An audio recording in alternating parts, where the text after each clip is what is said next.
아까 했던 것 중에 답이 잘못된 게 있어서 칠판에 적어놨습니다. 그 12페이지에 5번에 답이 4번이랑 똑같이 돼 있더라고요. 거의 비슷한데 숫자랑 거래처랑 날짜만 바꿔주시면 됩니다. 1,100만 원을 800만 원으로 바꿔주시고 왕창중고차를 우리 기계로 바꾸고 날짜를 9월 12일로 바꾸면 돼요. 구성은 같은데 디테일이 다르죠.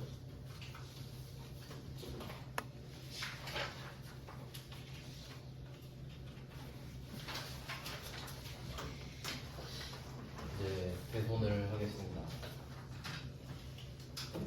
대손은 돈을 못 받는 걸 말을 하는데 앞에서 배웠던 수취채권 이게 전제가 됩니다.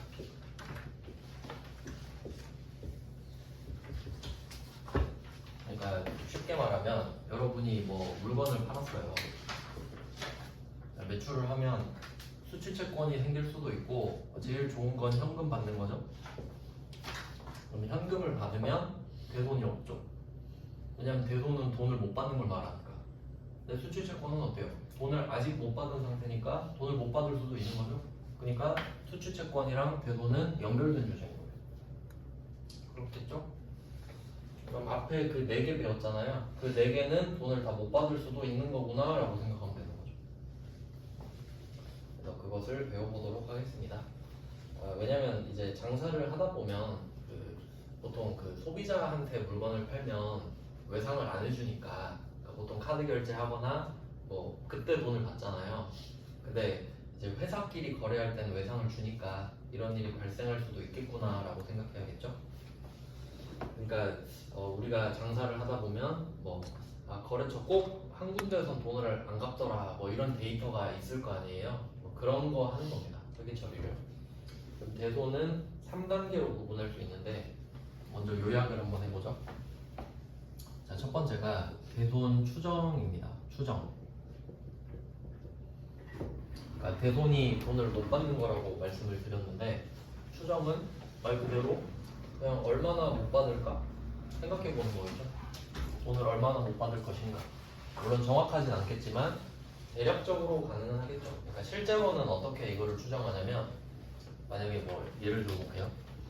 A한테 100만 원 빌려주고 B한테 뭐 200만 원 빌려주고 C한테 뭐 300만 원 빌려줬다 이렇게 있다고 합시다. 그럼 여기서 그냥 시험에서는 어떻게 나오냐면 이 금액을 합치면 600만 원이죠. 600만 원의 1%를 못 받는 애로 가정한다 막 이렇게 내버려요. 근데 이건 현실성이 없고 원래는 어떻게 해야 되냐면 내가 이 거래처랑 좀 친하면 사정도 좀 알잖아요. 근데 B가 요새 많이 힘들어. 너무 많이 힘들어. 나도 알 정도로. 그러면 여러분은 마음속으로 B한테 못 받겠구나 이렇게 되겠죠. 그러면 200만 원이 추정 금액이지.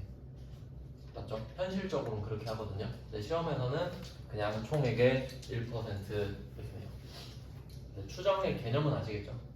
그냥 얼마를 못 받을 것 같은지 미리 생각해야 데미지가 덜 들어오잖아.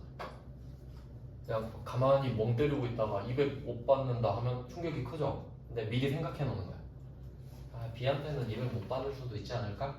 그러면 진짜 못 받았다고 하면 뭐 그럴 줄 알았어? 이렇게 되는 거죠. 그래서 추정은 약간 좀 미리 마음의 벽을 쌓아 놓는 겁니다. 그럼 추정 내용이 그런 내용이에요. 그 다음에 두 번째가 대손 처리. 추정은 내가 돈을 얼마나 못 받을 것인가를 예측해 보는 거죠. 그 다음에 대손 처리는 진짜 돈을 못 받게 된 거예요. 그러니까 원래 그 이유들이 있거든요. 그러니까 대표적으로 파산이라고 그러죠. 파산.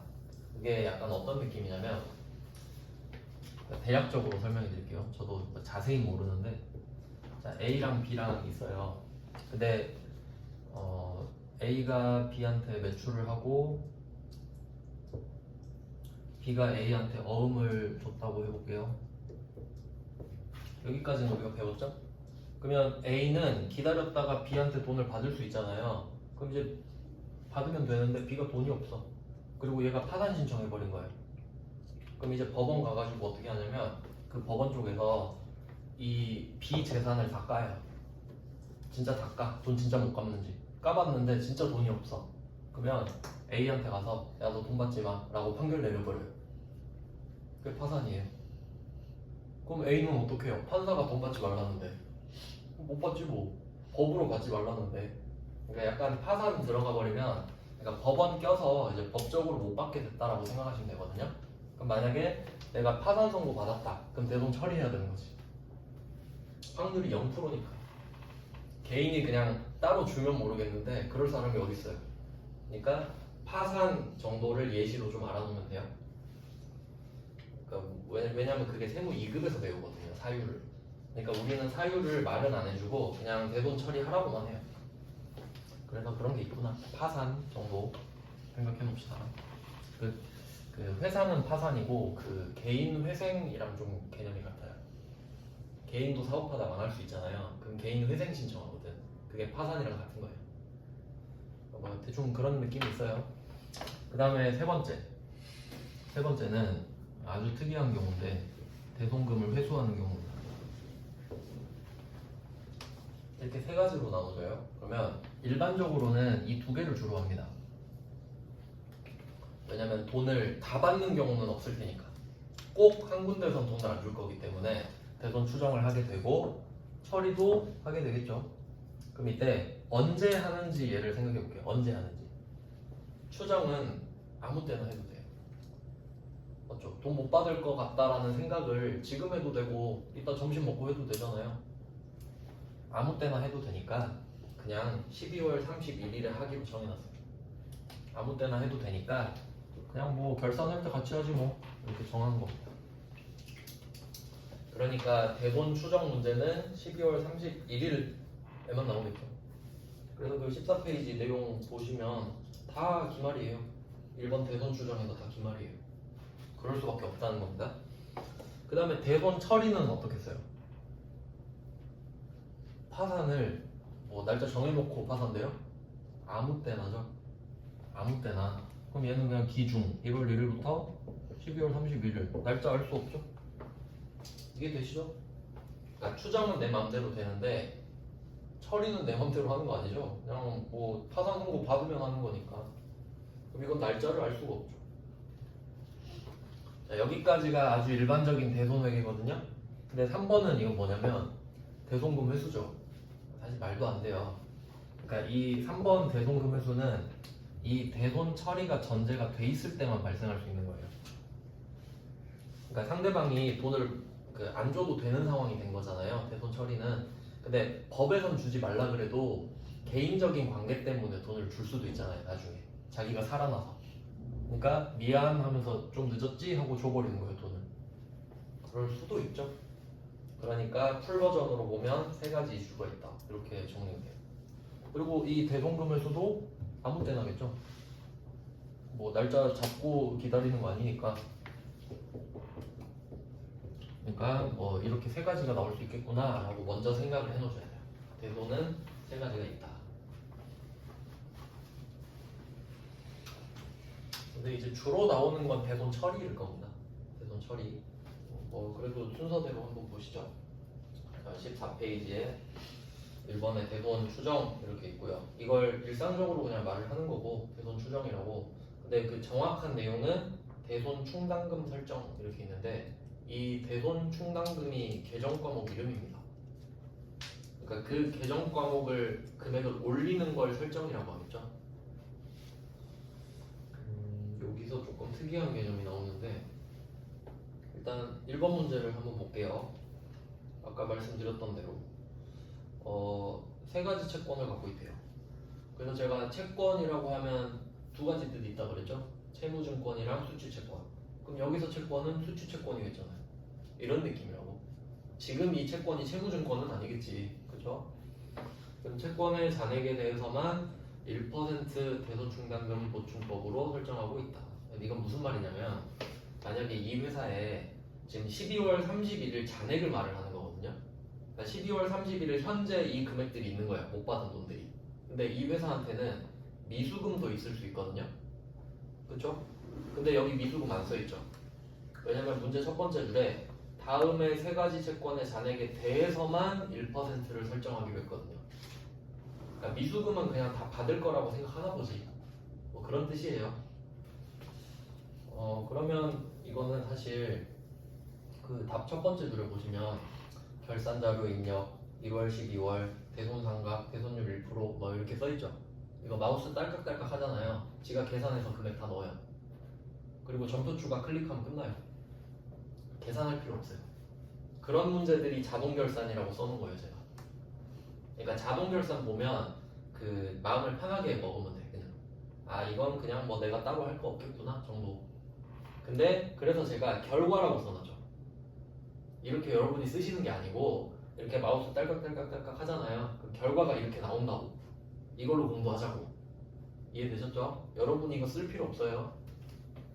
이걸 써야 되면 수동결산이라 그러고 이걸 안 써도 되면 자동결산이라는 거예요.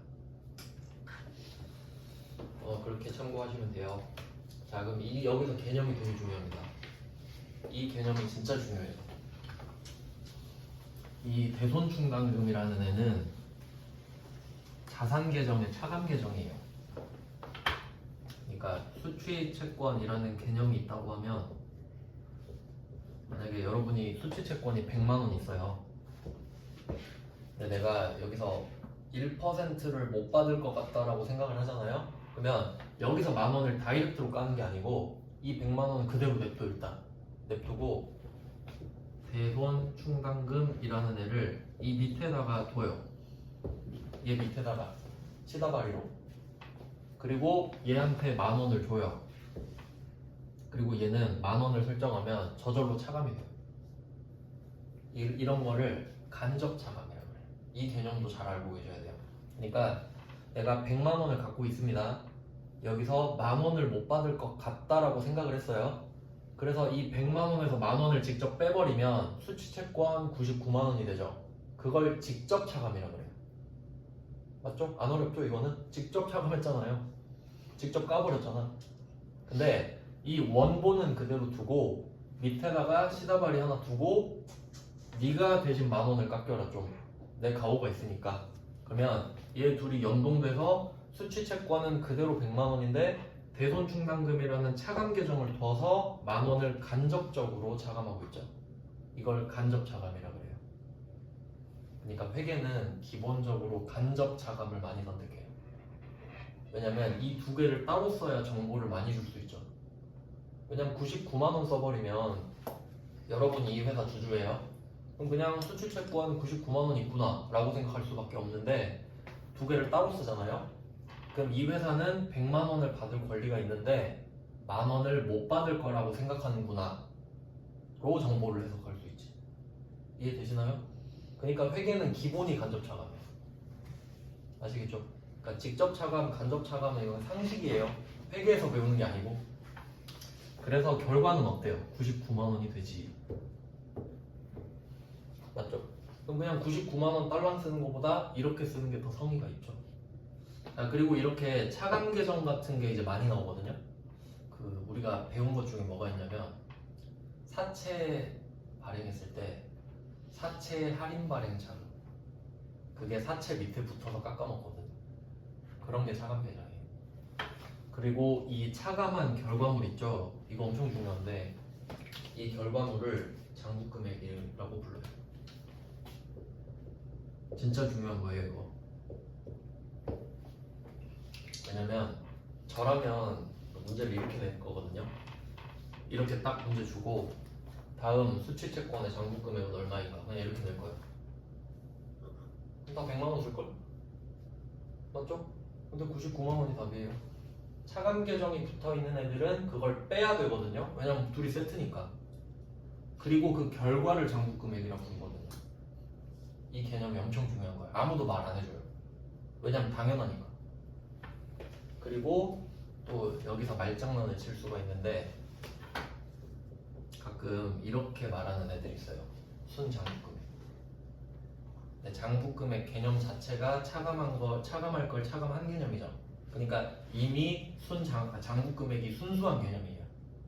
그러니까 순장부금액이랑 장부금액이랑 같은 말이에요. 이미 장부 금액이 순수한 금액이니까. 그러니까 회계는 이 말장난을 조심하셔야 돼요. 근데 내가 이 의미를 모르잖아요. 그럼 다 외우고 있어야 돼. 순 장부 금액이랑 장부 금액은 같은 거구나 외우고 있어야 된다니까. 아무 의미가 없는 거죠. 이해하면 안 외워도 되잖아요. 그럼 저는 이거 보고 아, 말장난 치고 있네 하고 넘어가거든요. 근데 여러분은 멘붕이 올 수 있다고. 뜻을 다 모르니까. 그러니까 이렇게 이해하는 법을 배우셔야 돼요. 응용하는 법을 알아야지. 그래서 이 장부금의 개념도 생각해 보시고 앞으로 계속 나옵니다. 그러니까 우리는 이 수취채권들의 장부금액을 알고 싶기 때문에 대손충당금을 설정하려고 하는 거예요. 맞죠? 자, 그럼 뭐 개념은 그렇고 그럼 이때 수취채권의 개수가 일단 4개라고 알고 계시면 되거든요. 4개. 4개 알려드렸죠? 외상매출금, 바드러금, 미수금, 대여금. 원래 더 많은데 시험 범위는 그래요.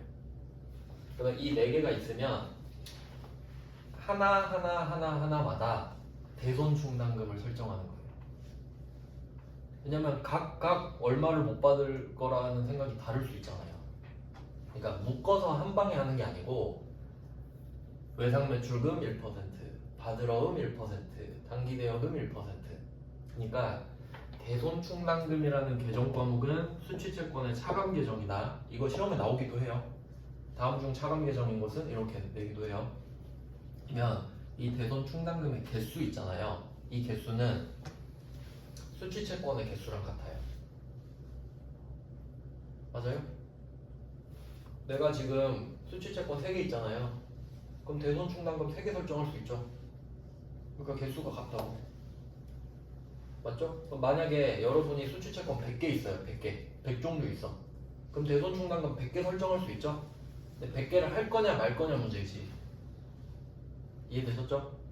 그러니까 제가 예시로 든 게 우리 회사가 지금 4개의 수취채권이 있는데 3개만 한다고 이렇게 전제를 한 거예요. 그래서 답에 보시면 대변에 대손충당금 3개 써있죠?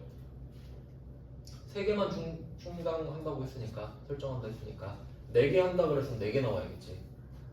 이해되셨죠? 근데 이거 언제 3개 다 적고 있어요.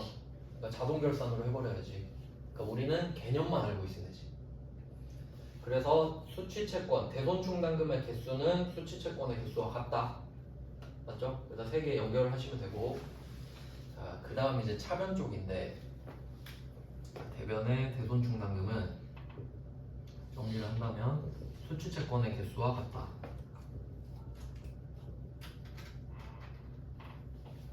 자, 그리고 차변은 이제 이 그러니까 대손충당금 밑에 보시면 성격이 자산 마이너스로 되어 있죠. 이게 좀 특이해요. 그러니까 이게 무슨 뜻이냐면 원래는 수취채권 100만 원을 까야 되잖아요. 수취채권은 자산이고 얘를 100만 원 까야 되죠. 그러면 원래는 회계 처리를 대변의 수취채권 100만 원 이렇게 써야 될 거 아니에요. 걔가 깎여야 되는 거니까 걔 대신에 대손충당금이 오죠. 그러니까 자리는 그대로인데 이름만 대손충당금이지. 맞죠? 그래서 대손충당금은 대변에 있는 거예요. 수취채권 대신에 깎여주고 있으니까. 그러니까 자산 차감 자리에 생기는 거라고요. 그러니까 얘는 대변에 생기잖아요. 근데 존재 자체가 마이너스지. 생긴 것 자체가 마이너스 성격이지. 그래서 생겼지만 자산 마이너스예요. 이게 좀 어려울 수 있는데 그냥 차감 계정이라 생각해야죠.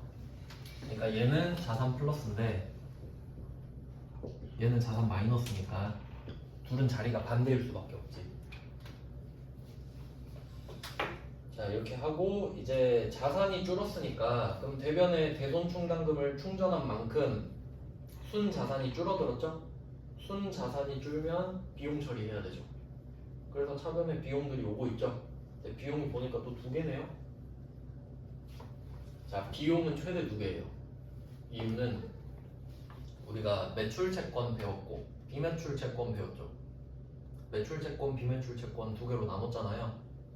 매출채권은 영업사원 잘못이에요. 영업사원이 외상을 무리하게 주다가 얘가 돈을 못 갚을 것 아는데도 내 실적 때문에 외상 준 거지. 그럼 영업사원 잘못이에요. 외상매출금이랑 바드러움은 영업사원 잘못. 맞죠? 상대 봐가면서 외상 줬어야지. 그래서 외상 매출금 받으러옴에 대한 대손 충당금에 대한 비용은 800번 대손 삼각비라고 돼요. 삼각은 해석 안 하셔도 돼요. 삼각이 뜻이 좀 애매해요. 대손비라고 생각하면 돼요. 대손비. 그러니까 대손 충당금을 만들기 위해 설정한 비용. 충당금은 무조건 자산 마이너스니까 비용이 생길 수밖에 없어요. 자, 그래서 잘 보시면 대손 충당금은 3개죠. 근데 제가 줄 그어놨죠, 중간에. 외상 매출금이랑 받으러움을 한 팀으로 묶어놨죠. 그럼 걔 둘은 각각 800번 대손 삼각비거든요. 그러니까 얘 둘만 금액 합쳐놓죠. 왜냐면 둘 다 매출 채권이니까. 근데 대여금은 영업사원이 우리 회사 돈 빌려주고 다닙니까? 영업사원 잘못 아니죠. 그럼 뭐 대표가 빌려주거나 임원들이 빌려줬겠지. 그럼 이건 900번으로 빼야 돼요. 영업사원 잘못 아니잖아요. 이해되시죠? 그래서 애초에 제가 나눠서 설명드린 거예요. 매출 채권이랑 비매출 채권을. 그럼 혹시 미수금이 있어도 미수금이 만약에 여기 추가되면 대변에 대손 충당금이 하나 더 추가되겠죠. 미수금이 하나 늘었으니까. 그럼 그거에 대한 비용은 900번 기타의 대손 삼각비에 같이 넣으면 되겠죠. 그러니까 이론상 대손 충당금 개수는 무한하게 늘어날 수 있죠. 수출채권 개수만큼 나올 수 있으니까. 근데 차변의 비용은 최대 2개. 무조건 2개는 또 아니죠. 왜냐면 외상 매출금이랑 받으러옴 2개만 해라. 그럼 800번 대손 삼각비만 나올 테니까. 요 개념 아시겠죠? 자, 여러분이 분개를 할 필요는 없는데 이 분개를 이해는 해야지. 보고 판단은 하셔야 되니까. 그래서 이거는 그냥 공부용으로 쓴 거고요. 그 밑에 기출문제 워딩을 한번 보시면 매출 활동과 관련되지 않은 대여금 이렇게 있는데 여기는 강조를 해줍니다. 일반적으로 대여금 자체가 매출 활동과 관련 없거든요. 근데 있는 것도 있다고 우길 수는 있으니까. 그러니까 여기서는 대여금이라고 말한 게 아니라 확실히 매출 활동과 관련도 없는 대여금이다. 그러니까 비매출 채권이다 라고 강조한 거예요. 그거에 대한 대손 삼각비는 영업의 비용이다. 900번이다. 맞죠?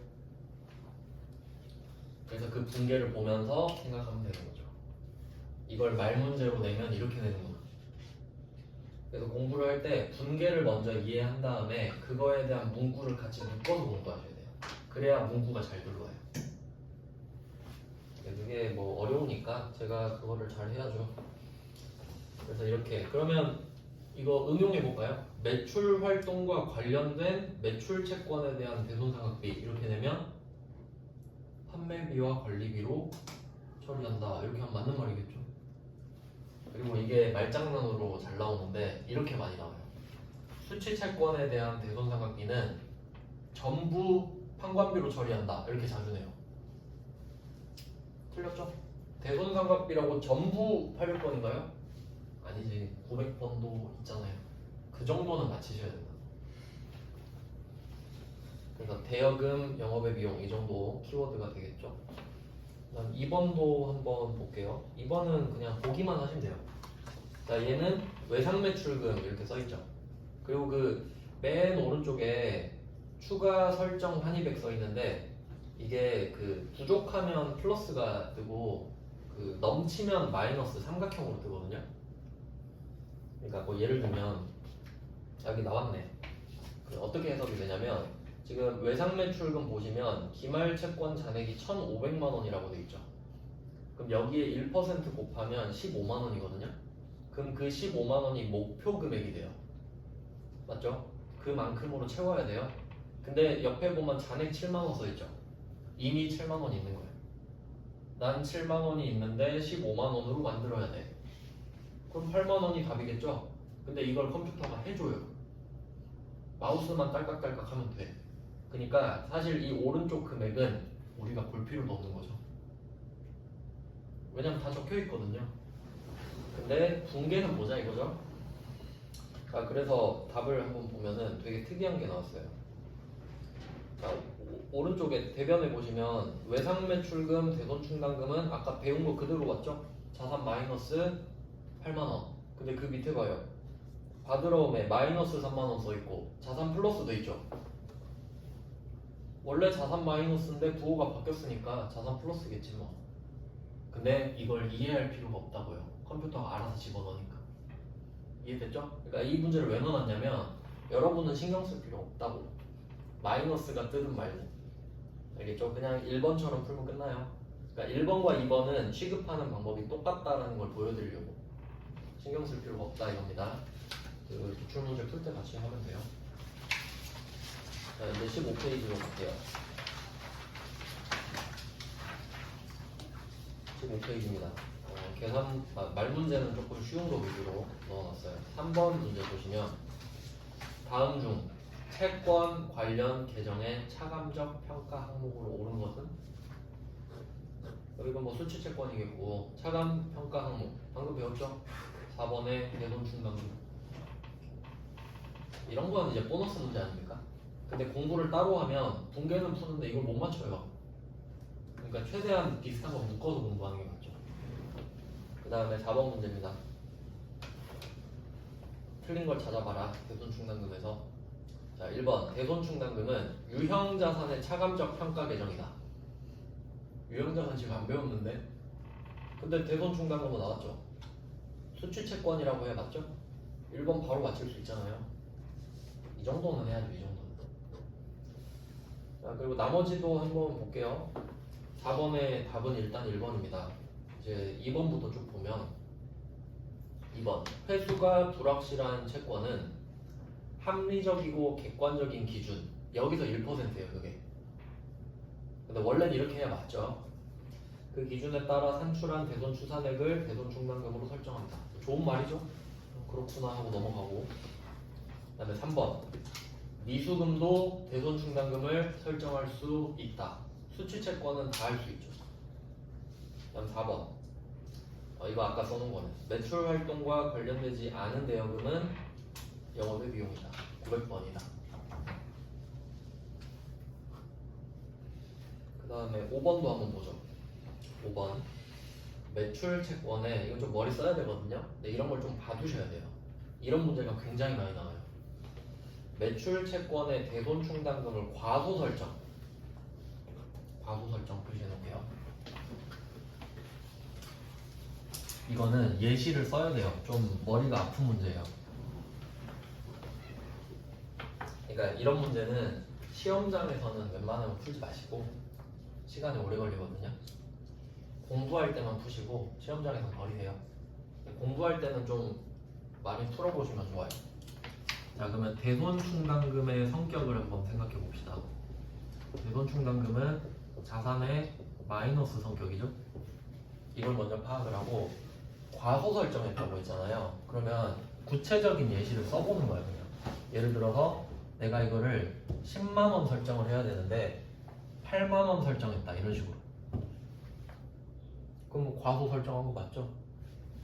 그럼 이렇게 하면 어떻게 되냐 이거 물어보는 거거든요. 그러면 얘를 10만원 설정하면, 그래서 제가 순자산 알려드렸죠. 얘를 10만원 설정하면 순자산 마이너스 10만원이죠.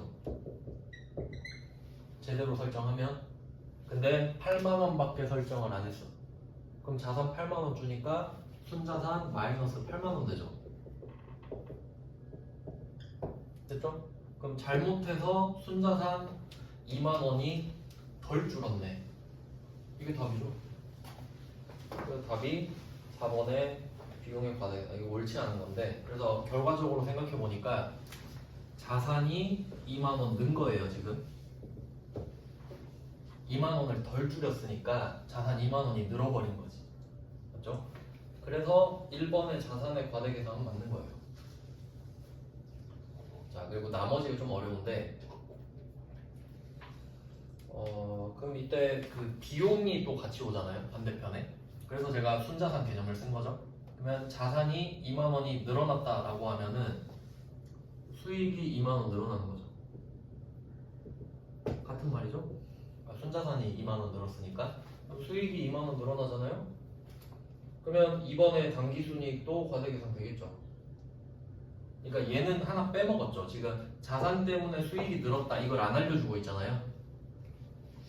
그러니까 어렵지. 여러분이 알고 있어야 되니까. 그러면 얘 때문에 수익이 늘었고 그것 때문에 당기순이익이 늘었다. 그러면 당기순이익이 늘면 이익잉여금이 또 커지죠. 수익에서 비용을 뺀 이익이 이익잉여금으로 또 들어가잖아요. 그러니까 저절로 연결되고 4번은 당연히 답이 아니죠. 왜냐면 비용이 과대계상이 아니고 수익이 과대계상이니까. 그러니까 이 문제가 굉장히 자주 나오는 유형이거든요. 어려운데 몇 번 풀어보면 다 똑같아. 결국 순자산이 느냐 순자산이 쭈냐 이거밖에 안 물어보거든요. 근데 처음엔 익숙하지가 않지. 그러니까 얘는 시험장에서 풀지 말고 나올 때마다 연습을 좀 해보자. 이런 문제가 굉장히 많이 나와요. 자, 그러면 대손 추정을 끝냈고 처리를 해봅시다. 이게 시험에 잘 나온다고 생각합니다. 왜냐면 추정은 아까 말씀드린 대로 그 이론은 좀 복잡해도 계산 자체는 컴퓨터가 다 해버리기 때문에 잘 안 내요. 여러분 편한 답이 돼버리기 때문에. 근데 처리는 손이 좀 많이 가거든요. 자, 이걸 한번 해보겠습니다. 그러면 대손 처리는 전제가 뭐냐면 아까 해보는 것처럼 대손 충당금이 대변에 깔려 있다라는 걸 전제로 합니다. 한번 여기다 써놓고 시작을 해볼게요. 보통 외상매출금이나 바드러움 쪽으로 많이 나와요.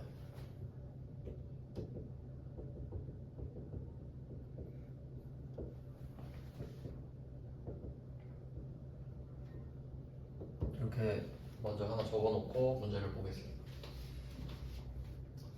자, 처음에 박스 기출문제 워딩을 좀 먼저 보시면 대손 발생 시 대손이 발생했다는 게 그 제가 파산 선고를 받았다 뭐 이런 거예요.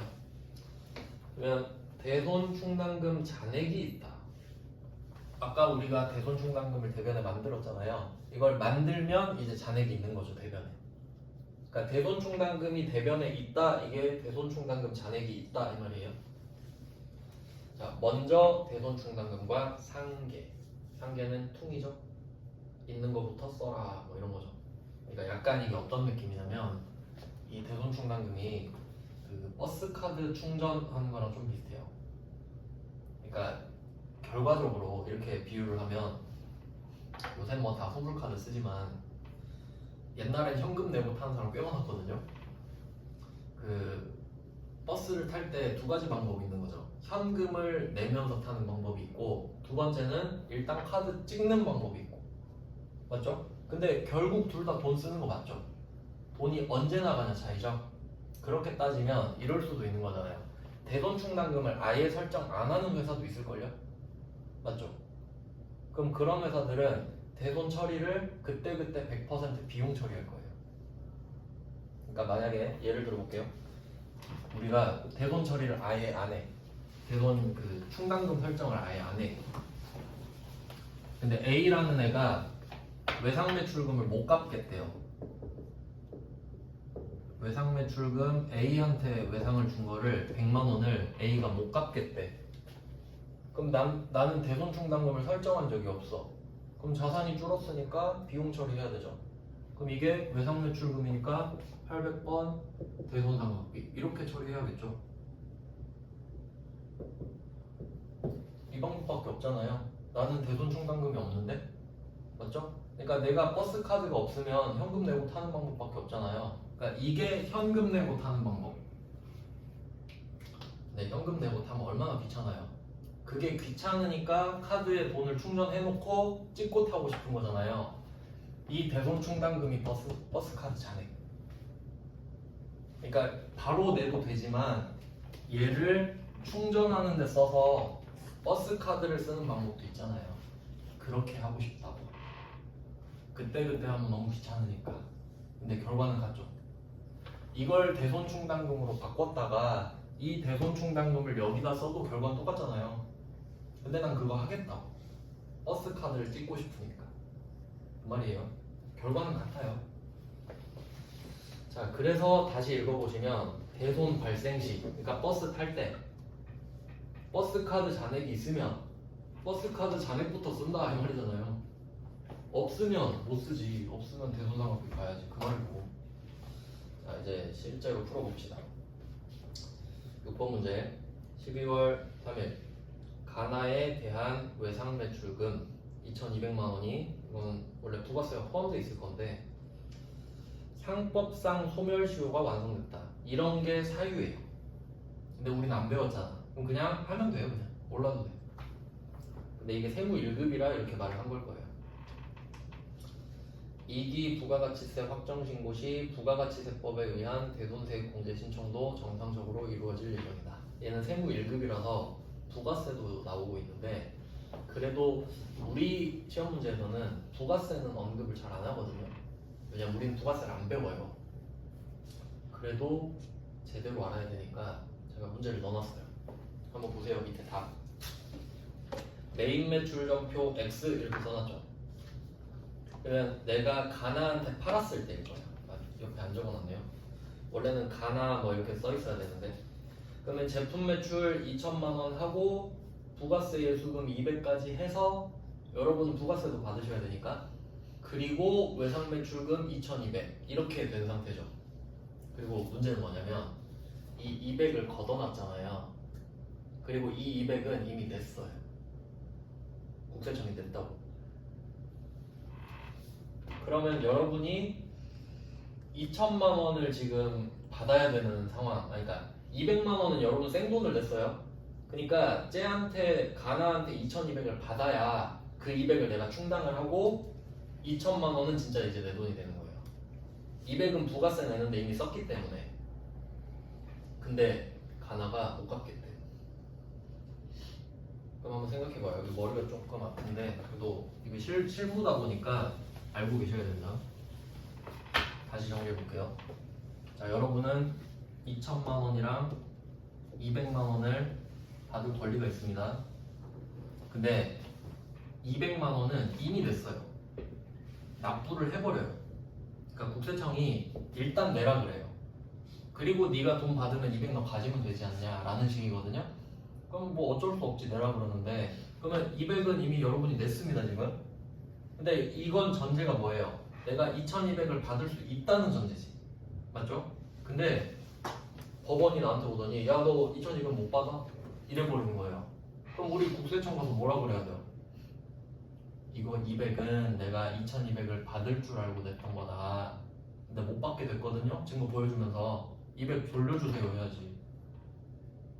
맞죠? 그것까지 나와요. 대손 처리가. 그래서 제가 부가가치세 이야기 했었잖아요. 나오니까 어떻게 처리하나 한번 봅시다. 그럼 여러분이 200을 낸 거예요. 그럼 국세청 가서 아 저번에 그 200 낸 거 돌려주세요 이렇게 해야 될 거 아니에요. 그래서 답에 부가세 예수금이 차변에 200이 있죠. 그러니까 저번에 내가 200 더 냈으니까 이번에 200 빼주세요 그 말하는 거예요. 그러니까 국세청은 돈을 안 돌려주고 이번에 200을 빼줄게 이렇게 말하거든요. 그러니까 아다리가 딱 맞는 거죠. 냈던 거를 돌려주는 방식으로 부가세 예수금이 차감된다. 그리고 그 200은 외상매출금이 줄어드는 거랑 같죠. 원래 외상매출금이 2,200이 있었잖아요. 그 중에 200이 줄어드는 게 맞지. 왜냐면 실제로 여러분이 손해봐야 되는 금액은 2,000이에요. 맞죠? 2,000짜리 물건을 팔고 있으니까. 근데 내가 2,000짜리 팔아놓고 2,200을 손해볼 필요는 없잖아요. 그러니까 200은 국세청 가서 쇼부를 치는 거야. 그 200은 내가 받았을 때 이야기고 못 받았으니까 너도 200 포기해. 그럼 국세청도 알았어 포기할게 해서 200을 줄여버린 거죠. 그럼 여러분은 지금 못 받은 외상매출금 2,000이 있잖아요. 그건 내가 감당해야지 이제. 맞죠? 그러니까 이 그 대손의 문제가 대여금은 제가 면사라고 그랬죠. 그럼 대여금은 부가세가 없을 거 아니에요. 그럼 얘는 쉬워. 근데 외상매출금 받으러 온 미수금은 부가세가 있어. 그러니까 이 부가세부터 먼저 해결하고 남은 돈을 대손 처리해야 돼요. 맞죠? 이론상 그렇잖아요. 근데 회계 1급에서는 그 위쪽 박스 있죠? 그걸 안 내버린다고 그냥. 너네 모르지? 하고. 그래도 알고는 계셔야지. 시험에 안 나온다고 다 안 할 수는 없는 거니까. 그래서 이론이 그래요. 그래서 제가 박스를 두 개로 쪼개놓은 거지. 위쪽은 국세청 가서 쇼부 보고 쇼부 끝나고 이제 2,000을 따로 하자. 근데 외상매출금 대손충당금이 우리가 900이 있어요. 그럼 이제 2,000을 대상으로 900은 먼저 버스카드 찍고 1,100이 잔액이 부족해. 그럼 현금 내야 되죠? 그게 대손상각비. 그러니까 여러분은 아래 칸만 대비하시면 돼. 위 칸은 참고로 알고 계시고 실무는 그렇겠구나라고 생각하시고. 자, 그리고 제가 밑줄 다 끊었죠. 외상매출금 때문에 외상매출금 전용 대손충당금을 쓴 거고요. 외상매출금 때문에 800번 대손상각비가 나온 겁니다. 화살표 해주시면 되죠? 뭐 이렇게 돼요. 참고로 일단 풀 버전을 먼저 보여드렸고 그 다음 이제 7번으로 내려가죠. 회계 1급 건 어떻게 나오나. 자, 회계 1급 7번 보시면 매출거래처인 지수포장의 파산 넣어줘. 파산. 근데 뭐 몰라도 돼요. 그냥 파산하면 거의 다 아니까 파산으로 알려주는 겁니다. 자, 외상매출금 180만 원이 회수 불가능할 것으로 판단하여 대손 처리하였다. 그 키워드는 그냥 대손 처리죠. 자, 그리고 한번 보세요. 부가세 얘기 안 하죠. 안 해버리잖아요. 그럼 우린 부가세 없는 것처럼 생각하고 풀면 돼요. 그러면 대변에 외상매출금 지수포장 180 줄였죠 일단. 그리고 이제 문제는 충당금이 얼마 있냐지. 근데 32만 원 있대요. 그럼 먼저 갖다 씁니다. 그럼 여기서는 외상매출금 전용 대손충당금 써야겠죠. 그리고 부족한 거는 800번 대손상각비. 이번에도 외상매출금이 차변의 계정 과목 두 개를 다 결정했죠. 그러니까 화살표 각각 해주시면 되겠죠. 그러니까 잘 내는 이유 아시겠죠? 생각해야 될 게 좀 많다 보니까. 그래도 부가세 쪽은 안 내니까 뭐 할만해요. 이제 8번 가볼게요. 8번 문제. 부곡구역의 외상매출금 중 200만 원은 대손 요건을 충족하였다. 그냥 이렇게 두루뭉술하게 말해버리죠. 그러니까 대손 처리하라는 말이에요. 자, 충당금 잔액은 없다. 이거 표시할게요. 충당금 잔액은 없다. 이건 뭐 설정을 안 했을 수도 있고 설정했는데 다 썼을 수도 있죠. 방금 문제처럼. 자, 그럼 어떻게 해요? 대변에 이거 또 거래처 안 바꿔놨네. 죄송합니다. 그 지수포장이 아니고 부곡구역이죠.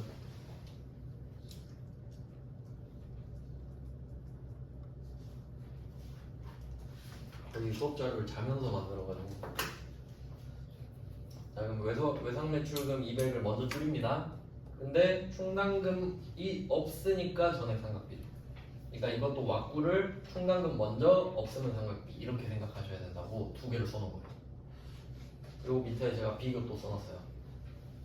비교. 혹시 대손 충당금 1,000만 원이면 어쩔 것이냐. 그럼 충당금 넉넉하죠? 그 중에 200 쓰고 끝이지 뭐. 내 버스비가 200인데 1,000만 원 있다고 1,000만 원 다 줄 겁니까? 200만 찍고 끝나면 되지. 그러니까 대손 처리는 형식이 3개밖에 없어요. 자, 대손 처리가 딱 나오잖아요. 그러면 대손 충당금이 첫 번째 충분하다. 훨씬 많아. 충당금이 엄청 많아. 두 번째 부족하다. 세 번째 없다. 이거 말고 나올 수가 없어요. 그렇겠지. 상식적으로 생각해보면. 그렇게 생각해놓으면 마음이 편하죠. 나와봤자 셋 중에 하나구나. 그래서 제가 왜 여기다 예시를 써놨냐면 그럼 다 해보는 거거든요. 그러니까 지금 6번, 7번은 부족한 경우죠. 부족하니까 먼저 충당금 쓰고 상각비까지 나왔잖아요. 근데 8번은 없다 그랬잖아. 그러니까 충분한 것도 예시를 제가 써놓은 거죠. 그럼 다 해본 거네 이제. 그리고 생각을 해보세요. 뭘 내겠는가? 당연히 부족한 거 내지. 그렇잖아요. 그래야 차변이 2개 아닙니까? 그리고 저 같으면은 외상매출금 안 내고 미수금 내요. 미수금. 그럼 이게 미수금이면 답이 어떻게 바뀔지 볼까요? 7번으로 가가지고 7번 해가지고 외상매출금이 아니고 미수금이라고 한번 해봅시다. 그러면 계정 과목은 미수금으로 바뀌겠죠? 거래처랑 금액은 안 바뀌죠? 차변에 미수금 전용 대손 충당금으로 바뀌어야겠죠. 미수금 때문에 거래처가 하나 바뀌었습니다 지금. 계정 과목이. 그리고 밑에 뭐예요? 900번 대손상각비죠? 거기서 다 틀릴 거예요. 미수금 내면은. 아시겠죠? 그러니까 그것까지 대비하시면 완벽하죠. 미수금까지 대비할 수 있으면은 완벽한 거예요, 진짜. 그건 많이 틀릴 거거든요. 대여금도 마찬가지죠. 생각은 해보셔야 돼요. 문제 없다고 그냥 넘어가는 게 아니고, 아, 미수금이랑 대여금 나오면 답이 어떻게 바뀔까? 그렇게 생각을 해야 시험 대비가 완벽해지는 거죠. 자, 이제 다음 페이지로 가봅시다.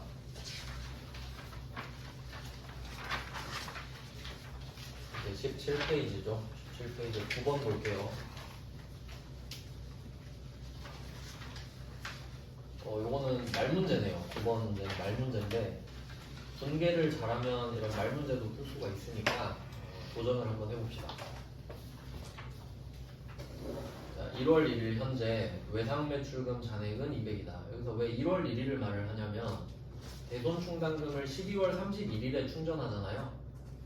그 다음 날이니까 어제랑 똑같겠지 뭐. 그 말이에요. 그러니까 전기 말 거를 보통 그 단기 초로 알려주거든요. 그러니까 2024년 12월 31일이랑 2025년 1월 1일이랑 똑같잖아요. 그러니까 전기 말이라는 말 대신 쓴 거예요, 그냥 단기 초라는 말을. 그럼 200을 충전했다는 소리지. 결과적으로 200을 만들었다. 200으로 만들었다. 자, 단기의 외상 매출금 잔액 중에 1,200이 대손 처리됐대요. 그럼 대손 상각비 얼마겠느냐? 기초 대손 충당금 잔액은 100이다. 그러면 제가 밑줄 그어놓은 이유가 첫 번째 밑줄은 외상 매출금이에요. 대손 충당금이 아니라. 그러면 지금 외상 매출금 120을 못 받게 됐잖아요. 그래서 제가 분개해놨죠, 밑에. 대변에 외상 매출금 120 뺐죠. 근데 기초 대손 충당금은 전기 말이랑 같다 그랬죠? 대손 충당금 100 갖다 씁니다. 아, 또 잘못 적었네. 80이 아니라 20이죠. 죄송합니다. 이거 강의 안 듣는 사람들은 자료가 좀 공부하기 힘들겠네. 자, 이때 대손 상각비 20 딱 나오죠? 이게 답이잖아요. 그러니까 말 문제로 낼 수도 있는 거예요. 얘 2점짜리거든요. 분계는 3점, 말 문제는 2점. 근데 결국 분계 문제랑 똑같죠. 그러니까 이런 걸 풀 수 있다는 거예요. 분계 잘 해놓으면. 네, 그 다음 10번 갑니다. 자, 10번 문제는 보유 중이던 바드러움 계정 과목 딱 말해줬죠? 660을 대손으로 확정했다. 부가가치세 대손세 공제액은 부가세 대급금 계정으로 처리해라 이렇게 있는데 얘도 세무 1급이긴 한데 아까 원리 알려드렸죠?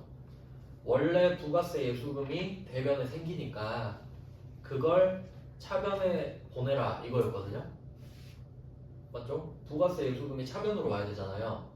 근데 그건 매출세액이 줄어드는 효과거든요.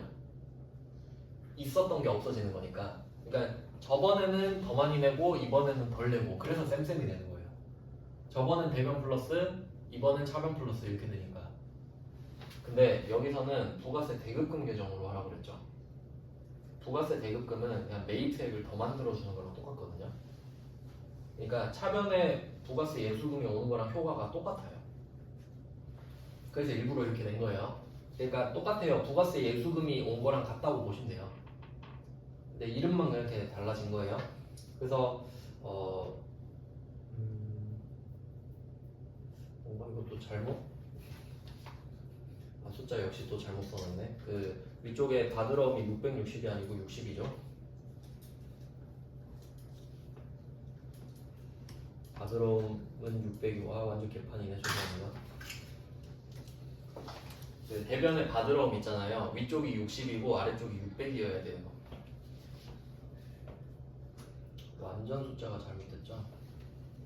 그래서 아까 말씀드린 대로 부가세를 먼저 해결하고 부가세를 60을 먼저 해결하고 그리고 부가세는 물건값의 110분의 10이죠. 그래서 60이에요. 660 중에 60 부가세를 먼저 국세청 가서 쇼부 봤죠? 그래서 부가세 대급금이랑 바드러움 딱 한 개 치고 그 다음 이제 600을 여러분이 감당을 해야 되잖아요. 그러니까 그 600을 회계 처리하는 거지. 그래서 대손 충당금 잔액 400 먼저 넣고 대손 상각비 200이 왔다. 그럼 여기서는 바드러움을 회계 처리하고 있잖아요. 그래서 대손 충당금도 받으러 온 전용이죠. 그리고 부족한 금액은 대손 삼각비죠. 외상 매출금 받으러 온 둘 다 매출 채권이니까 둘 다 대손 삼각비를 쓰게 되죠. 뭐 10번도 세무 1급이니까 그냥 참고만 하시고요. 자, 우리는 이제 11번 뭐 이 정도가 현실적인 문제예요. 11번은 세무 2급이긴 한데 밑줄을 그어놨죠? 부가가치세법의 대손세액공제는 고려하지 않는다. 있어도 신경 쓰지 마라. 이렇게 말을 하니까 말 그대로 참고인 거예요. 부가세는. 그래서 회계 처리를 딱 해보면 자 이번에도 그 문구가 나왔어요. 첫 번째 줄을 보시면 제품을 판매하고 받은 약소가 나왔죠. 이게 받을 어음을 말해주는 거죠. 그래서 받을 어음 300을 빼고 받을 어음 전용 대손 충당금 이외에 쓰고 나머지는 대손 상각. 어렵진 않아요. 그 다음에 12번으로 내려갑니다. 이게 조금 지역적인 내용인데 나온 지 좀 오래됐거든요. 그래서 내면 많이 틀릴 것이다. 그래서 얘는 빈출이라서 중요한 게 아니고 내면 많이 틀릴 것 같다 해서 이 정도도 좀 보고 가시면 좋겠어요. 12번도. 자, 12번은 미수금 돼 있죠. 얘는 미수금인데다가 조회까지 시켜가지고 혼을 빼버린 거예요. 그래서 뭐 80이 나오는데 그래서 차변에 기타의 대손상각비 이것 때문에 이제 많이 틀릴 것 같다고 말씀드렸죠. 미수금은 매출채권이 아니니까 기타의 대손상각비 이 문제 내면 진짜 많이 틀릴 겁니다. 뭐 12번 참고하시고요. 이제 18페이지로 가겠습니다. 네, 이거 두 문제 보고 쉬죠. 18페이지에 두 문제 남았습니다. 13번은 동행기업의 파산으로 단기대여금이 나오네요. 단기대여금 대손 처리를 하였다. 자, 일단 단기대여금은 딱 보고 무슨 생각해야 되냐면 면세다. 부가세는 뭐 이야기할 필요도 없겠죠. 얘는. 그러니까 부가세를 고려하지 마시오라는 말을 할 필요도 없는 거죠. 없으니까. 뭐 상관없죠. 우린 어차피 부가세 안 내니까. 그럼 대변에 단기대여금 300을 먼저 없애고 단기대여금 전용 대손충당금을 꺼내서 쓰고 부족하면 기타의 대손상각. 그래서 그나마 최근 문제거든요 이게. 그래서 대여금이랑 미수금까지도 꼭 대비하세요. 어려운 거 아니니까 시험 보기 전에 한 번 더 보고 가시는 걸 추천합니다. 미수금이랑 대여금 둘 다. 그 다음에 14번. 왜 같은 걸 두 문제 넣었지? 13번은 잔액을 말을 해줬고 14번은 조회라는 말이 있어서 그냥 조회도 꽤 많이 낸다는 거 아시겠죠? 요새 조회 꽤 많이 내거든요. 배우진 않았으니까 그냥 조회를 해야 되는구나 정도만 알고 계세요. 이렇게 하면 대손 처리가 나왔어요. 그래서 대손 처리를 다시 정리를 하면 자, 대손 처리는 충당금이 있으면 먼저 충당금을 쓰고 부족하면 비용 처리를 하는데 매출 채권은 800번 대손상각비 그게 아니면 900번 기타의 대손상각비 이게 기본이고 그 대손 충당금이 충분할 수도 있고 부족할 수도 있고 없을 수도 있다. 일단 부가세는 안 낼 거니까 이 정도로 정리해 두시면 되는 거죠. 네, 좀 쉬다가 이제 나머지 주제로 보겠습니다.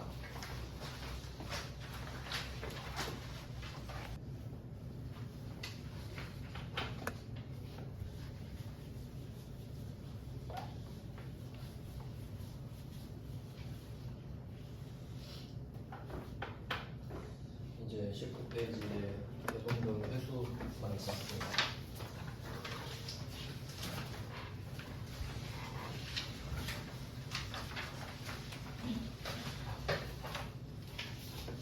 대손금 회수는 아까 봤던 대손 처리보다는 빈도수가 낮은데 그냥 이제 순서상으로 나오니까 한번 볼게요. 최근에 나오긴 했네요. 19페이지에 대손금 회수를 볼 건데 두 개로 나눠집니다. 3.1 해가지고 단기의 대손 처리 이렇게 되어 있죠. 그러니까 어떻게 되냐면 그림으로 좀 보여드릴게요.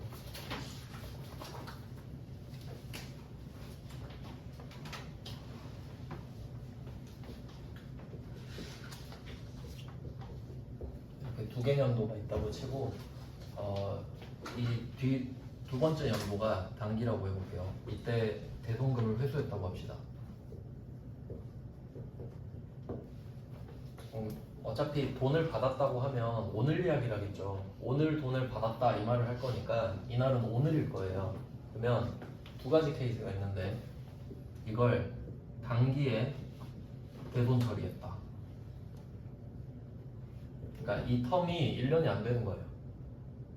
대손 처리를 했는데 얘가 1년도 안 돼서 갑자기 살아난 거야. 그러니까 좀 가능성은 낮죠. 이렇게 짧은 기간에 회복하기가 힘들 테니까. 네, 이론상으로 문제를 낼 수는 있으니까. 그리고 일반적인 경우가 전기 대손 처리.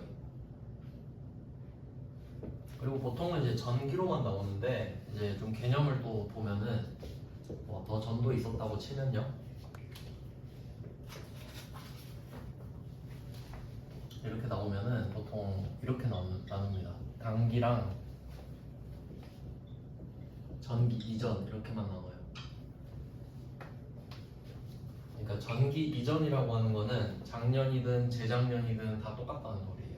이유는 단기 거는 아직 안 끝났잖아요. 아직 날짜가 안 지났으니까 12월 31일이 안 됐죠. 그러니까 그 전에 뭔가 고칠 일이 있으면 고치면 되거든요. 안 끝났으니까. 근데 전기 거 끝났죠? 전전기 거도 끝났죠? 그 점이 똑같다는 거예요. 그러니까 재작년이든 작년이든 어차피 끝난 일 아니냐. 그런 점에서 그냥 전기 이전과 단기 이렇게 합니다. 즉 단기 거는 고칠 수 있다. 수정이 가능하죠? 왜냐면 아직 재무제표 안 만들었으니까. 근데 전기 건 어때요? 수정이 안 돼. 이미 끝나버렸어. 이미 마감 쳤잖아요. 전기 거는. 그러니까 못 고쳐요. 그래서 결론은 뭐냐면 단기에 대손 처리한 걸 단기에 대손 회수를 하잖아요. 그러면 대손 처리했던 사실을 지워줘 버릴 수 있어요. 결과적으로 돈을 줬으니까. 맞죠? 그러니까 단기에 대손 처리한 거 단기에 회수하면 고칠 수 있으니까 고치는 게 정답이에요. 근데 전기 거 대손 처리한 걸 단기에 회수하면 어떻게 했어요? 못 고치죠? 그럼 못 고치겠지 뭐. 그러니까 이때는 방법을 정해주겠죠. 고칠 수 있으면 고치는 게 정답이겠죠. 근데 못 고칠 때는 못 고치니까 이렇게 하세요 라고 정해줬을 거 아니에요. 그러니까 그 두 가지 방법이 다른 거예요. 그러니까 3.1이 단기의 대손 처리. 그럼 얘는 수정이 가능한 경우니까 별도의 방법이 없어요. 그냥 수정하면 돼요. 수정이 가능하니까 수정하는 게 답이겠죠. 한번 볼게요. 이렇게 개념을 잡아놓고. 자, 그래서 15번 문제를 보시면 11월 15일 이렇게 써있죠. 오늘이 11월 15일입니다. 자, 3원 공업으로부터 9월 4일 대손 처리하였던 이라고 돼 있죠. 대손 처리를 지금 해라가 아니고 했던 이라고 합니다. 그럼 보니까 전기라고 말을 안 하고 그냥 9월 4일이라고 하죠. 그럼 이게 단기인 거예요. 그러니까 꼴랑 2달 전에 대손 처리했는데 얘가 갑자기 돈을 갖고 왔어. 그렇게 해석을 하셔야겠네요. 자, 320만 원을 보통예금으로 받았다 이렇게 합니다. 참고로 9월 4일에 외상 매출금 잔액 320만 원이 이렇게 했다. 그래서 제가 붕괴를 다 써놨죠. 9월 4일 걸 먼저 보세요. 9월 4일에 외상 매출금 320을 대손 충당금 120 쓰고 대손 상각비 200을 써서 처리를 했었대. 맞죠? 근데 얘가 돈을 320을 갖고 와 버렸잖아요. 그럼 이때 제가 점점점으로 박스 친 거 있죠? 이 9월 4일의 점점점 박스는 어떤 느낌이냐면, 그러니까 만약에 여러분이 일기를 쓰는 걸로 치잖아요. 그럼 이 네모 점점점 박스는 욕한 거예요. 이 새끼 돈 안 갚았다 라고 써놓은 거예요. 근데 결과적으로 얘가 320을 갖고 왔죠. 그럼 우린 좀 민망해지는 거야. 욕했는데 돈을 갖고 와 버렸네? 그럼 그 욕을 지워줘. 그래서 9월 4일에 왼쪽에 박스로 적어놨던 애를 오늘 11월 15일에 그대로 오른쪽으로 옮겨서 적어요. 그럼 둘이 날아가는 거죠, 둘 다. 이게 수정이에요. 그대로 없애면 되잖아요. 아직 안 끝났으니까. 그러면 이 두 개를, 이 박스를 둘 다 날리고 보면 뭐만 남아요? 대변에 외상매출금 320이 줄고 차변에 보통예금 320 들어왔다. 끝. 결론은 얘는 돈을 갚은 착한 애다 이렇게 바꿔준 거지. 결과적으로 갚았으니까. 그래서 이건 좀 어려운 편이에요. 왜냐면 9월 4일 붕괴를 여러분이 검색해서 그걸 보고 그대로 또 옮겨야 되거든요. 그러니까 세무 1급이죠? 그냥 이렇게 하는 거다라고 보여드린 거예요. 나오진 않아요. 다음 16번 볼게요. 자, 16번은 이거 회계 1급이네? 나왔네요. 네, 한번 볼게요. 단기에 대손이 확정되어 대손 충당금과 상계 처리했다. 단기에 대손이 확정됐대요. 표시할게요. 단기에 대손이 확정.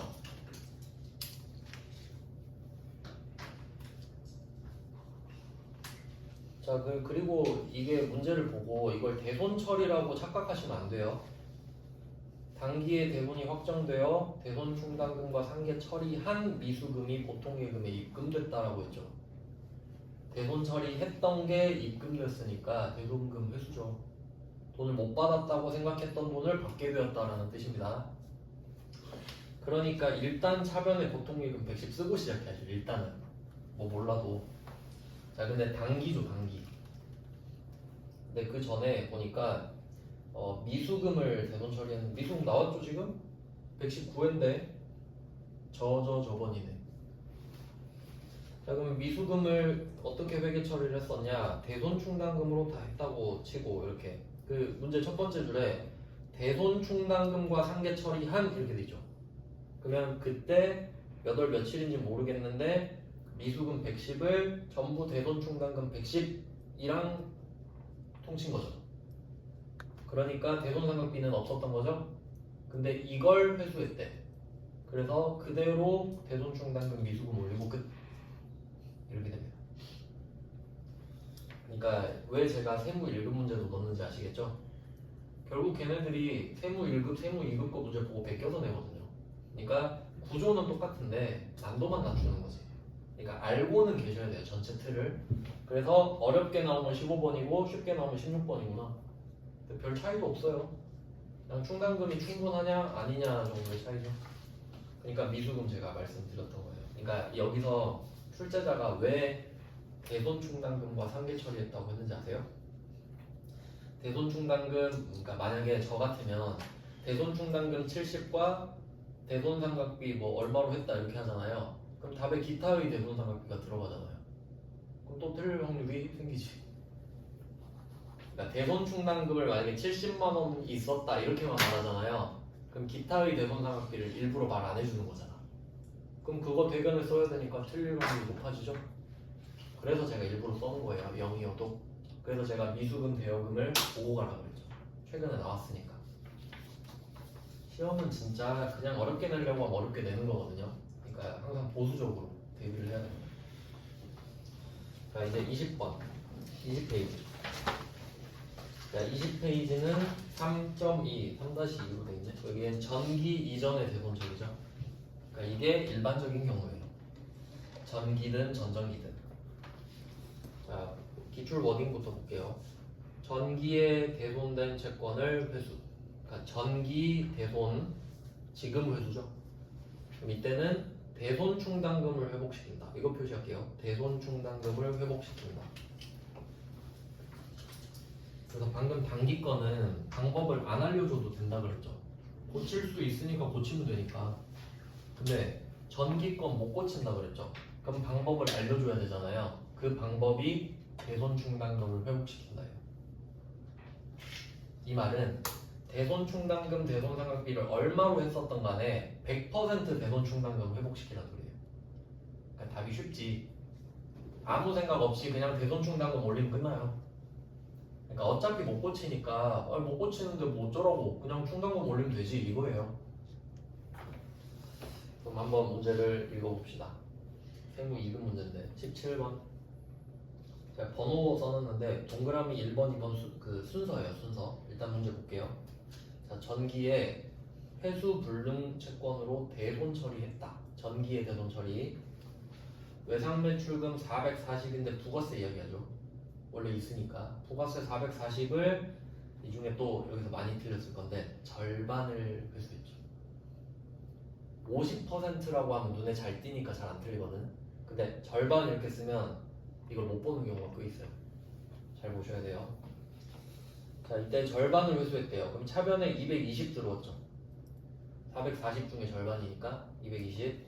자, 근데 두 번째 줄에 대손세 공제를 받은 바 있다. 이렇게 돼 있죠. 이게 답에 영향을 미치거든요. 근데 저는 이제 최근에 이제 좀 나올 때가 되지 않았나 싶어요. 그래서 제가 뒤에 구성을 좀 짜놨는데 23페이지를 잠깐 보고 올게요.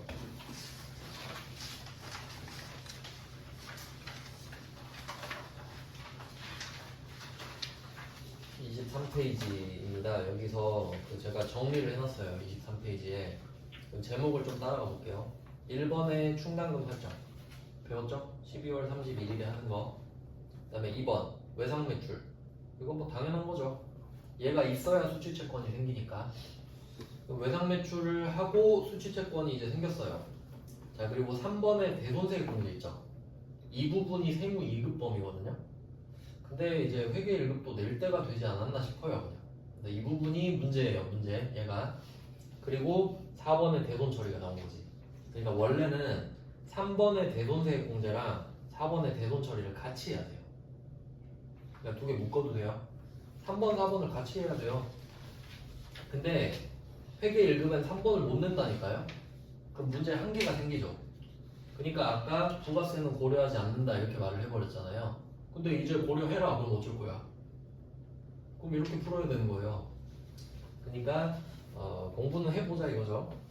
자, 그래서 3번, 4번이 세트고 이게 대손 처리가 됐는데 이제 5번으로 가면 대손금을 회수를 할 수도 있다. 이렇게 보여드린 거죠. 그러면 여기서 포인트는 제가 부가세 예수금만 박스를 따로 쳤거든요. 걔만 따라가 볼게요. 2번 제목으로 가보세요. 외상 매출. 자, 제품 매출 100만원짜리를 하고 부가세 예수금 10만원까지 해서 외상 매출금 A가 생겼습니다. 그럼 우리는 일단 10만원 냈어요. 그리고 A한테 110을 받아서 그 10만원을 충당해야 돼. 우리가 10만원은 이미 냈습니다. 근데 못 받게 된 거야. 그러면 바로 3번 대손세 공제. 참고로 이게 대손세 공제는 뭔 뜻이냐면 지금 못 받은 돈을 대손금이라고 하고요. 대손금이 110%예요. 그러니까 지금 110만 원이 대손금이잖아요.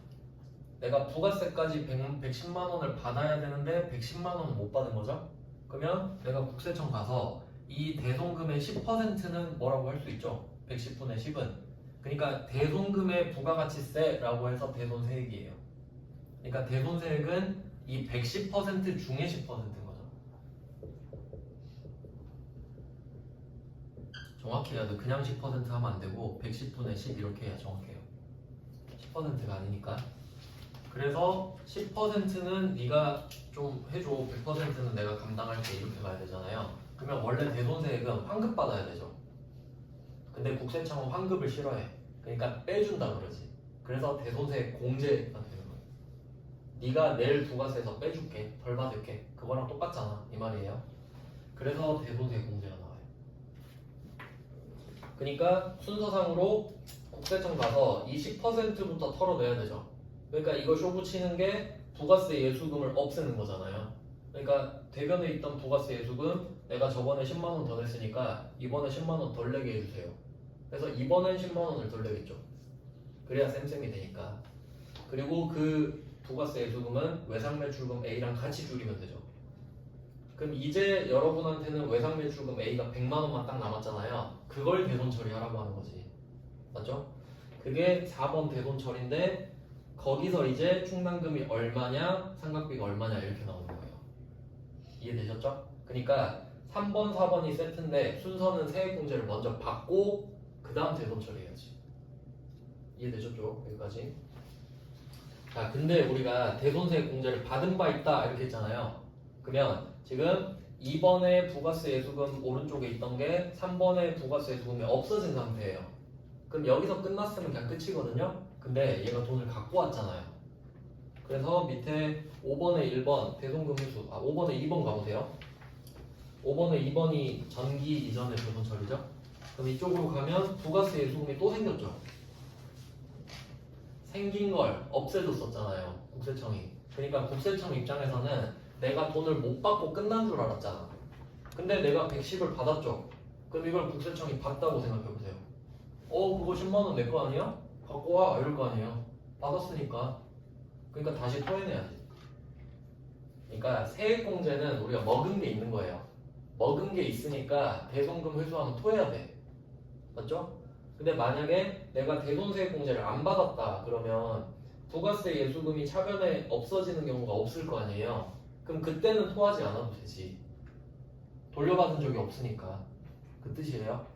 그러니까 부가세 예수금만 움직임 보시면 대변에 생겼다가 차변에 국세청이 포기했다가 근데 돈을 다시 받으면 갖고 와 이렇게 해서 다시 생기지. 이해되셨나요? 그러니까 대손세액공제를 받았었는데 회수했다. 그럼 부가세 예수금이 먼저 생기고 그리고 나머지는 다 대손중단금이 생기겠죠. 그러니까 두 가지 고려해야 돼. 세액공제를 받았는가, 전기냐 단기냐. 그러니까 어렵게 내면 엄청 어렵게 낼 수 있거든요. 자 그리고 다시 한번 가볼게요.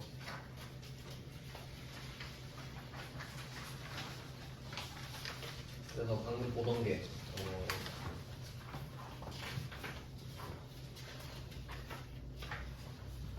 20페이지죠? 20페이지에 17번이었죠? 그리고 다시 이제 봅니다. 그러면 우리가 이제 봐야 될 데이터는 두 개죠? 첫 번째, 세액공제를 받았었냐. 그래서 제가 동그라미 1번 써놨죠? 그 다음에 2번, 전기냐 단기냐. 만약에 대손세액공제를 받았는데 단기에 대손 처리했다가 하면 난리 나는 거예요. 부가세 예수금 적고 그 다음에 충당금 대손 상각비 찾아서 또 써야 되니까 3개 나올 수 있지 대변에. 근데 그렇게는 잘 안 내고 일단 대손세액공제 받았으니까 토해야 되죠. 근데 지금 받은 돈은 220이죠. 그러니까 1번에 부가세 예수금이 20이 먼저 생긴다. 110분의 10 토해야 되죠. 그리고 2번에 전기에 대손 처리했던 거죠. 그러니까 나머지 100%가 대손 중간금이지. 근데 이거 순서 바꾸면 큰일 나죠. 순서 바꾸면 대손 중간금 220으로 끝나버리죠. 그러니까 순서가 있는 거예요. 부가세 먼저 토하고 나머지 100% 이렇게 가야 되지. 근데 만약에 이 문제에서 대손세액공제를 받은 바 없다 또는 뭐 부가세를 고려하지 마세요 하면 대손 중간금 220으로 끝나요. 아시겠죠? 제 생각에는 한 요 정도까지는 낼 수 있지 않나 싶어서 또 알고는 있읍시다. 17번 이 정도가 좀 무난한 편이라고 생각해요. 세무 2급 거니까. 세무 1급은 너무 어렵고 참고만 하세요. 너무 이제 수준 낮추면 안 되거든요. 또. 그 다음에 이제 18번으로 갑니다. 자, 18번도 제가 밑줄 그어놨는데 전기의 대손 처리 있죠? 이거 번호 좀 여러분이 적어놓을게요. 2번 전기의 대손 처리가 2번 이렇게 가야죠. 그 다음에 두 번째 줄에 부가가치세법상 대손세액공제는 받지 않았다. 이거 1번이죠. 세액공제 여부가 1번이니까. 그럼 얘는 1번이 없죠. 세액공제 안 받았죠. 그럼 0이니까 2번이 100%가 되겠지. 그러니까 17번이랑 18번이 결국 세트 아닙니까? 그러니까 두 개를 같이 공부하시는 게 맞지. 근데 우리 시험은 18번이 나올 거거든요. 근데 17번을 알고 18번도 알고 있어야지. 그래서 답이 이렇게 돼요. 그러니까 얘는 제가 2번만 써놨죠. 1번이 없으니까. 그래서 뭐 이 정도입니다. 어렵게 나오면. 그리고 나머지 뒤쪽의 문제도 보겠습니다. 19번 보시죠. 21페이지.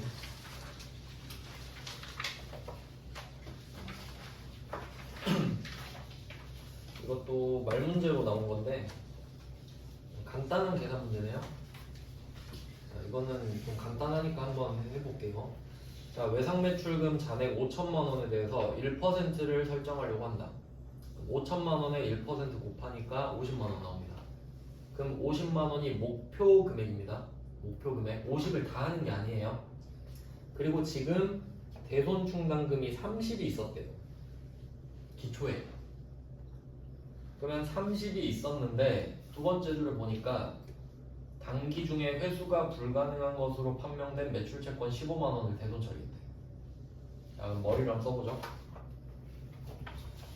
이거를 너무 또 복잡하게 쓰면 시간이 오래 걸리니까 간단하게 푸는 법을 알려드릴게요. 자, 지금 단기가 있고요. 단기 이거 아래로 쭉 쓸게요. 자, 기초에 대손충당금 잔액이 30이 있었죠?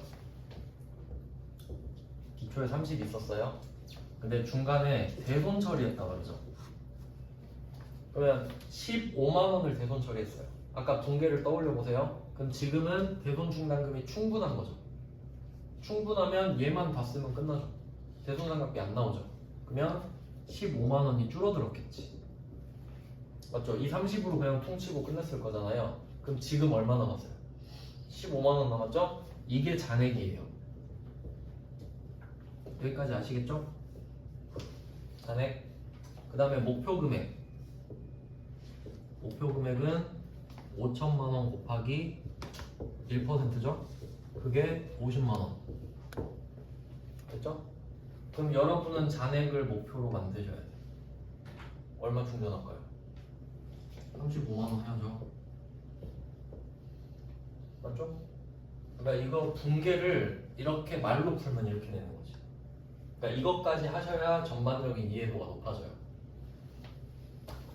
이게 이렇게 푸는 게 제일 간단해요. 뭐 저 같은 경우는 그냥 바로 한 줄로 쓸 것 같아요. 5천만 원 곱하기 1% 마이너스 괄호 열고 30만 원 빼기 15만 원 괄호 닫고 이렇게 쓸 것 같은데 그게 잘 안 되니까 약간 그림처럼 만들어서 푸는 거죠. 그러니까 이렇게 시간 순으로 쭉 내려가는 것처럼 옆으로 하면 너무 기니까 이거는 공부용으로 좀 쓰시면 좋을 것 같아요. 19번이 너무 어렵지 않고 적당한 수준이거든요.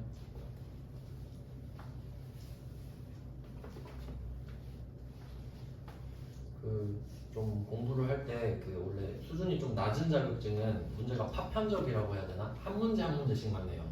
근데 이제 수준이 높아질수록 그 문제들을 모아서 종합적으로 내게 되거든요.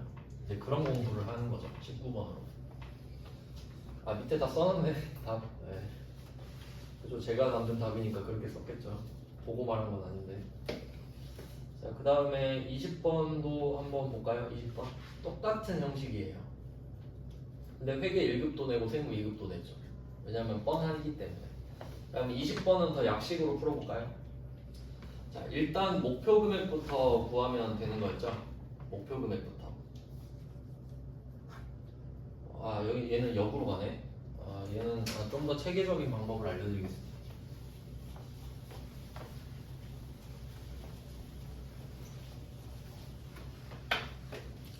공부하시다 이 부분은 좀 덜 중요한 부분이에요. 이 부분은 너무 어렵다 그러면 안 하셔도 돼요. 근데 혹시 이제 좀 더 제대로 하고 싶다 할 수도 있으니까. 이렇게 T 계정이라고 하는데 대손 충당금만 딱 볼 수 있게 하는 거예요. T 딱 그린 다음에 얘는 성격이 자산 마이너스죠. 자산 마이너스. 그럼 얘는 오른쪽이 생기는 거고 왼쪽이 줄어드는 겁니다. 왜냐면 자산 마이너스니까. 그러니까 부채도 오른쪽이 증가겠죠. 왼쪽이 감소. 그러니까 그런 식으로 자기 성격에 따라.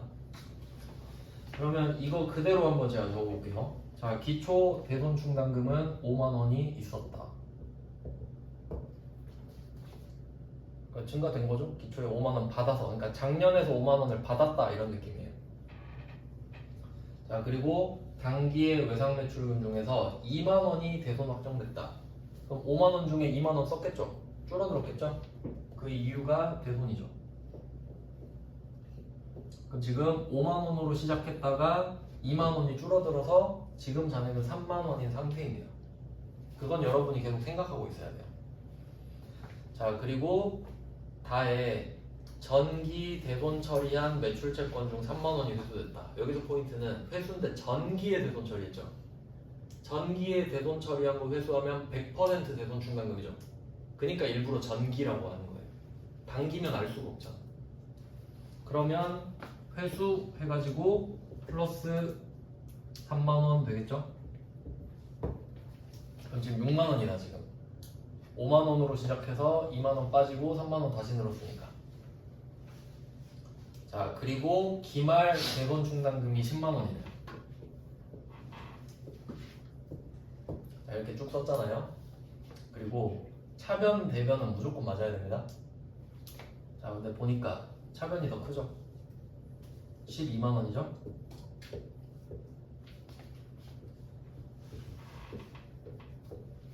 부족하죠? 그게 대손삼합비겠지.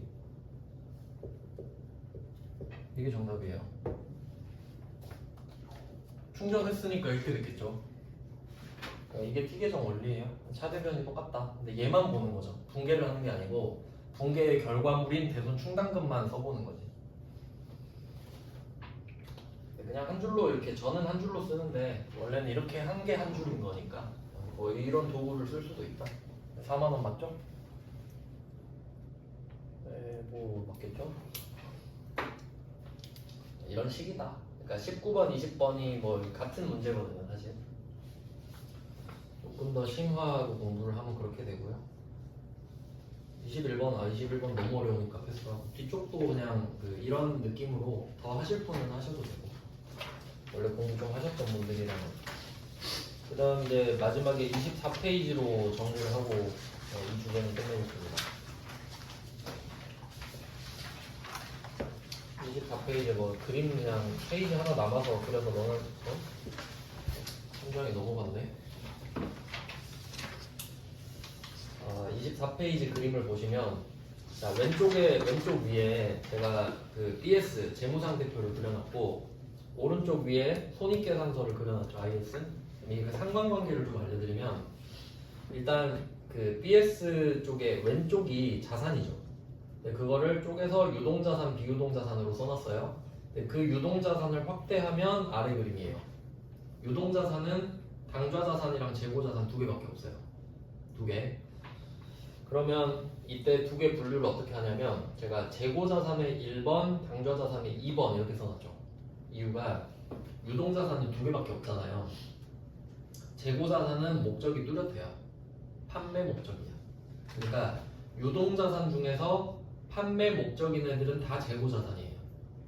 그러니까 재고자산이 1번 그룹이 되는 거지. 그러면 당좌자산은 뭐겠어요?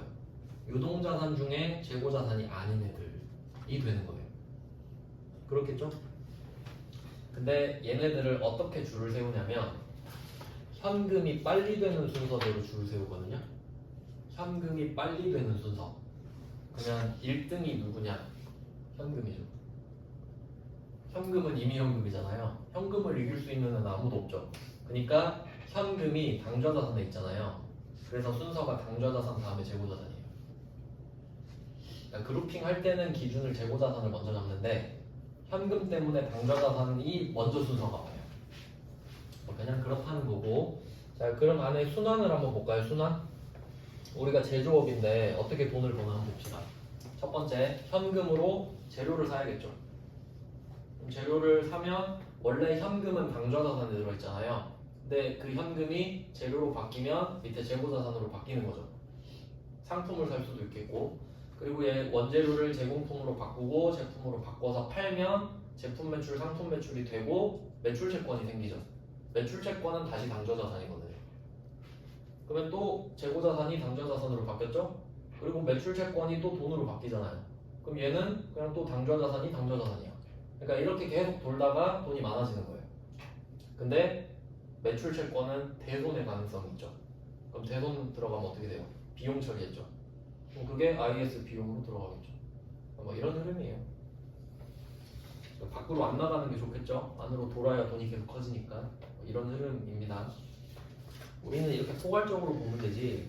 근데 다른 책들 보잖아요. 당좌자산 딱 시작해서 1번 현금 이렇게 쫙 배워요. 엄청 어렵거든요. 그냥 뭐 어차피 우리는 순서 상관없기 때문에 이렇게 하면 대손을 다 봤습니다. 그러니까 수취채권과 대손 같이 공부하시면 되고요. 이제 또 자료를 드릴게요.